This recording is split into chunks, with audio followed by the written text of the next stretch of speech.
तुम्ही सांगा सर. हे साई मागे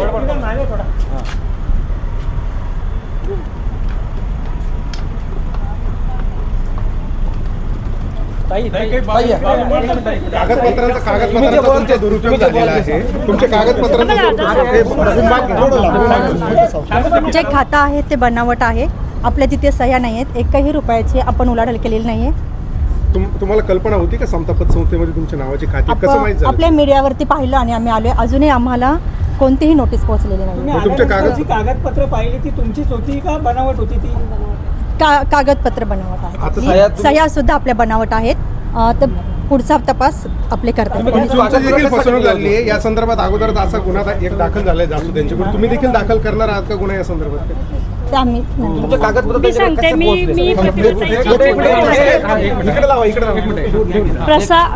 मी ॲडव्होकेट जयश्री काळे पालवे, मी प्रतिभा चाकणकर यांची वकील आहे. प्रसार माध्यमातील बातम्यांमध्ये जी माहिती प्रसारित झाली की प्रतिभाताई यांना पोलिसांनी नोटीस पाठवली, अजूनही त्यांना ती नोटीस मिळालेली नाही. परंतु बनावट खाती जी अशोक खरात यांनी काढलेली आहेत समता परिषदेची, त्याची माहिती देण्यासाठी प्रतिभा चाकणकर व तन्मय चाकणकर या ठिकाणी आज उपस्थित राहिलेले आहेत. त्या ठिकाणी संपूर्ण प्रकरण पाहिल्यानंतर त्यांनी असं सांगितलं की समता पतसंस्थेमध्ये आम्ही कधीही गेलेलो नव्हतो. आमचं त्या ठिकाणी जाण्याचं काहीही कारण नाही. सर्व प्रकरण पाहिल्यानंतर त्या ठिकाणी त्यांचा पत्ता चुकीचा आढळून आला. त्याचबरोबर या ठिकाणी नॉमिनी अशोक खरातनी स्वतःचा आहे, फोन नंबरसुद्धा त्याचा आहे.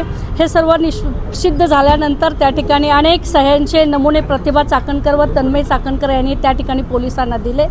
सदरील टायपिंगसाठी या ठिकाणी बराच वेळ लागला आणि हे सर्व खात्रीजमा झाल्यानंतर ते आता बाहेर पडलेले आहेत. पोलिसांना त्या वेळोवेळी सहकार्य करतील आणि तपासामध्ये मदत करतील. पण अजून ह्याच्यामध्ये पोलिसांची इन्क्वायरी चालू आहे आणि त्या संदर्भात वकिलांशी आणि अजून इतर पेपर बघून आम्ही त्या संदर्भात योग्य तो निर्णय घेईल. परंतु याच्यामध्ये काही तथ्य नाही.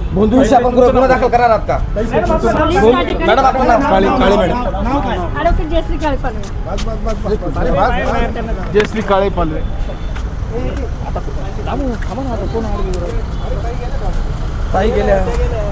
पुढील व्हिडिओ बघण्याआधी भारत न्यूजला सबस्क्राईब करायला विसरू नका.